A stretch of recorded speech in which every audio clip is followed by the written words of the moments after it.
Life is an astonishing thing. Sometimes it delivers surprises so extraordinary that even the most ordinary people become heroes, stepping into the spotlight to transform the lives of others in ways they never imagined. Hi everyone, welcome to Life Unveiled. Let's get started. Sophie was just 8 years old when her world shattered. Her parents perished in a devastating car accident, leaving her utterly alone. No home, no family, no safety net to catch her as she fell. Thrust into the unforgiving streets of a sprawling city, she wandered aimlessly, seeking shelter in the crumbling shells of abandoned buildings. Her days were spent scavenging for scraps, her small hands outstretched to strangers who occasionally spared a coin or a crust of bread. The world revealed its harsh edges to Sophie far too soon, teaching her lessons of cruelty and indifference that no child should ever have to learn. She moved through the shadows, a tiny figure dwarfed by the towering buildings and the towering indifference of those who passed her by. One frigid winter evening, as a heavy snowfall draped the city in a pristine white blanket, Sophie huddled on the icy steps of a gleaming office building. The wind howled through the streets, biting at her exposed skin, turning her cheeks and fingers a raw, stinging red. She sat with her knees drawn to her chest, her breath forming faint clouds in the frosty air, and silent tears slipped down her face. She didn't know how she'd survive the night. Hunger gnawed at her stomach, and the cold seeped into her bones, a relentless enemy she had no strength left to fight. It was in this moment of quiet despair that James, a successful businessman and the owner of the very building where she sought refuge, happened upon her. James had spent the day buried in the demands of his thriving company, meetings that stretched into the evening, contracts that needed his signature, and an inbox overflowing with urgent emails. Now, as he stepped out into the crisp night, his overcoat pulled tight against the chill, he was eager to retreat to the warmth of his upscale apartment. But as he descended the steps, his polished shoes crunching softly in the fresh snow, his eyes caught on the small, shivering figure curled against the stone. Something in Sophie's tear-streaked face, perhaps the raw vulnerability in her eyes, or the way she seemed to shrink into herself against the cold, pierced through the armor of his busy life. He couldn't walk away. His heart, usually guarded by years of pragmatism and ambition, softened in a way he hadn't expected. Kneeling slightly to meet her at eye level, he spoke gently, his voice cutting through the wind. "Hey there, what are you doing out here? Where are your parents?" Sophie flinched at first, startled by the stranger's attention. Her instincts, honed by months on the streets, screamed caution, but there was a warmth in his tone that made her pause. She wiped her nose with a tattered sleeve and answered in a small, trembling voice. "I don't have parents. I live out here." The words hit James like a punch to the gut. He stared at her, this fragile child with matted hair and clothes too thin for the season, and felt a wave of disbelief crash over him. How could someone so young be so utterly abandoned? He couldn't fathom it. Not in a city that prided itself on opportunity, not in a world he'd spent his life mastering. Without a second thought, he extended a hand. "Come with me for a minute, let's get you something warm." He led her to a nearby cafe, its windows glowing with golden light against the dark, snowy street. Inside, the air was thick with the scent of coffee and baked bread, a stark contrast to the biting cold outside. James ordered a steaming mug of hot chocolate and a plate of sandwiches. Simple ham and cheese, but to Sophie, it was a feast. As they sat at a small table near the window, watching snowflakes swirl outside, he listened to her story. She spoke haltingly at first, her words punctuated by sips of cocoa that warmed her hands as much as her throat.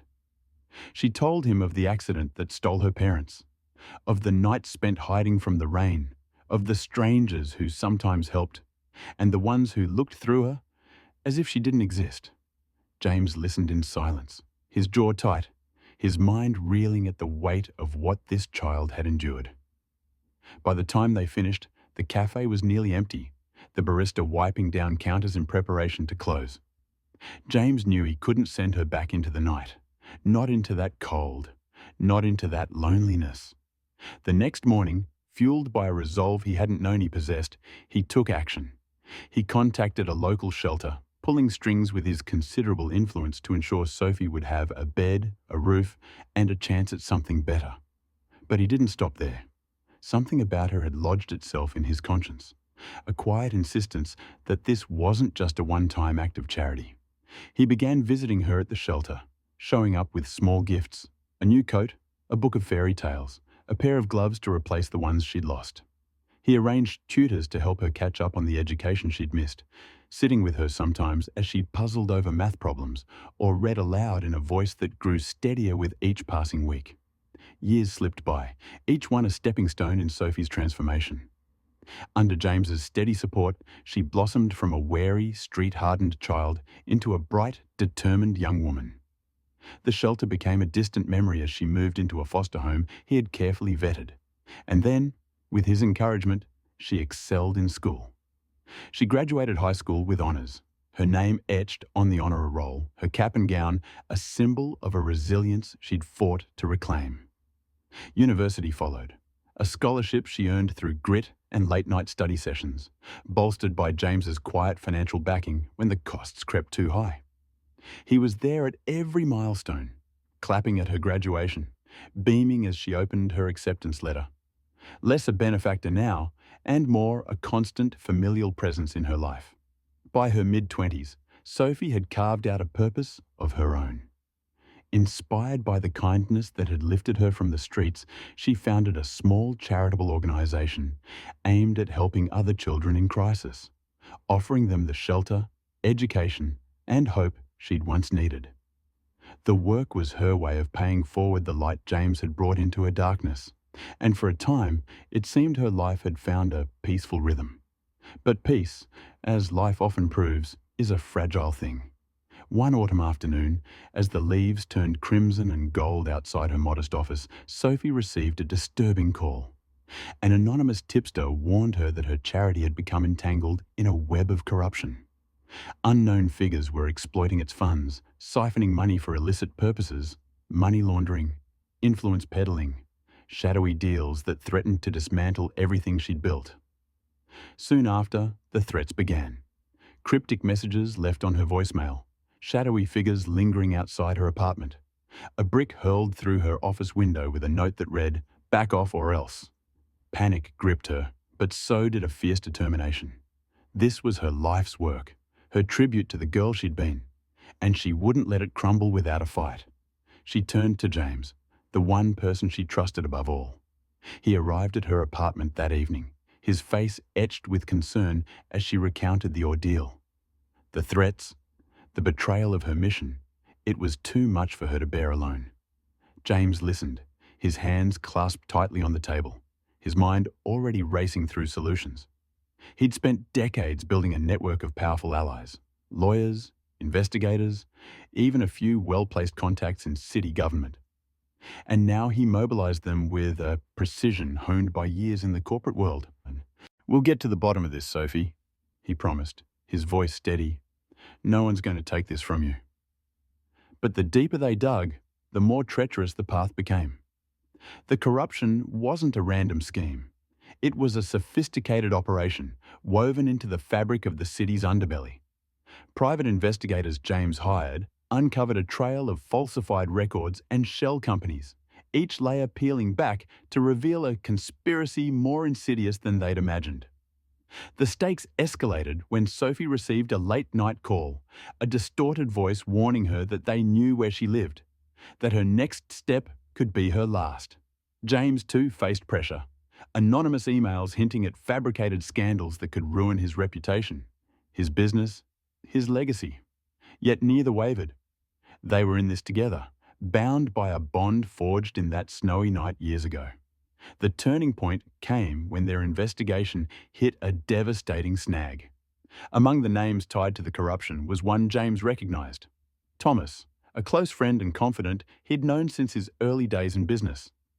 Thomas had been a regular at James's dinner parties, a trusted advisor who'd toasted Sophie's successes alongside him. The betrayal cut deep, a wound that left James questioning his judgment, his instincts. Sophie, seeing his pain, placed a hand on his arm. "We can't stop now," she said softly. "Not for him, not for anyone.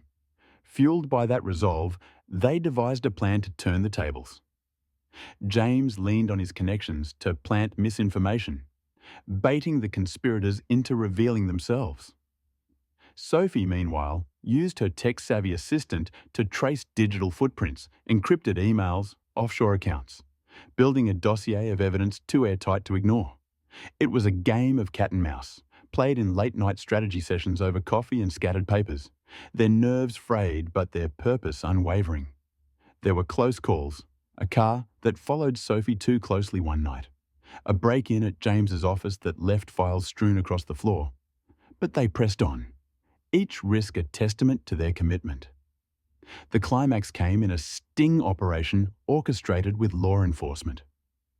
James arranged a meeting with Thomas under the guise of reconciliation, wired with a discreet recorder as Sophie waited nearby with the police. The conversation unfolded in a dimly lit restaurant, the clink of glasses and hum of chatter masking the tension. Thomas, smug and unaware, let slip incriminating details, names, dates, dollar amounts, enough to seal his fate and unravel the network behind him. As the cuffs clicked around his wrists, James met Sophie's eyes across the room, a silent acknowledgement of their victory. In the aftermath, the corrupt players were arrested, their scheme dismantled piece by piece. Sophie's charity emerged stronger, its reputation restored through press conferences where she spoke with a quiet, unshakable confidence. Donors returned, volunteers rallied, and the children she served became the beating heart of her mission once more. James stood by her side, his pride evident in every glance, every word of support. The story of Sophie and James is a testament to the enduring power of kindness, the unshakable belief in others, and the strength of spirit that can rise above any adversity. It's a reminder that each of us holds the potential to be a beacon in someone else's darkness, if only we choose to act. From a chance encounter on a snowy night to a battle against corruption, Sophie and James showed that compassion and courage can ripple outward, changing not just one life, but the world around it, making it a little brighter, a little better, even in the face of the toughest odds. If you enjoyed this story, drop a like and subscribe for more tales like this. Hit the bell, and we'll catch you in the next one.